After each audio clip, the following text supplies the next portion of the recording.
ঠাকুরগাঁওয়ে সরকারি নির্দেশনা অনুযায়ী সকাল ৯টার মধ্যে অফিস খোলার কথা থাকলেও অনেকে অফিসের বাস্তব চিত্র উল্টো। নির্ধারিত সময় পার হলেও অফিসের দরজা বন্ধ, আসেননি কোনো কর্মকর্তা।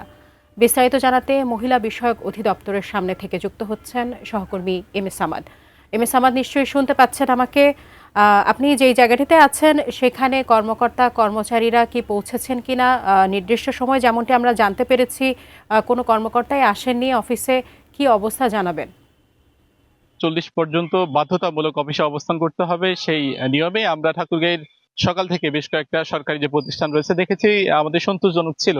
অনেক প্রতিষ্ঠানে আমরা লক্ষ্য করেছি যারা কর্মকর্তা রয়েছেন তারা যথাসময়ে তাদের অফিস করছেন, কিন্তু কিছুটা ব্যত্যয় ঘটেছে।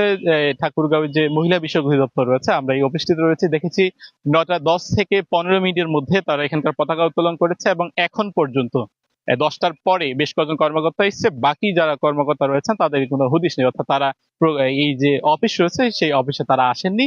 শুধুমাত্র যারা কর্মচারী ছিলেন তারা এই অফিসে ছিলেন। এর ব্যত্যয় আমরা দেখেছি তুলা উন্নয়ন বোর্ড যে অফিস রয়েছে সেখানে, বক্ষব্যাধি হাসপাতাল এবং যে সকল প্রতিষ্ঠানে আমরা কর্মকর্তাদের পাইনি তাদের যারা কর্মচারী রয়েছে তারা বলছেন যে স্যারেরা তাদের ছুটি করেছেন।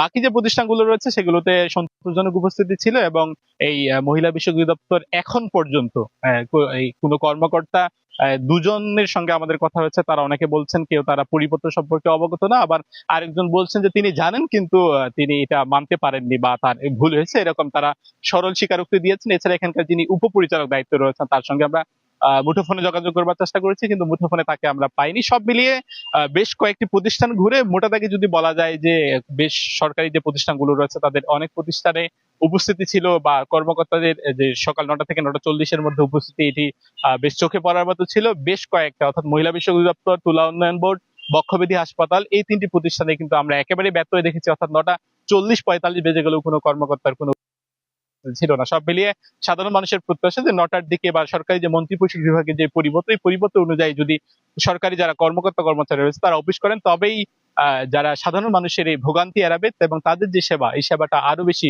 প্রাণ উজ্জ্বল হবে। সাজিয়া।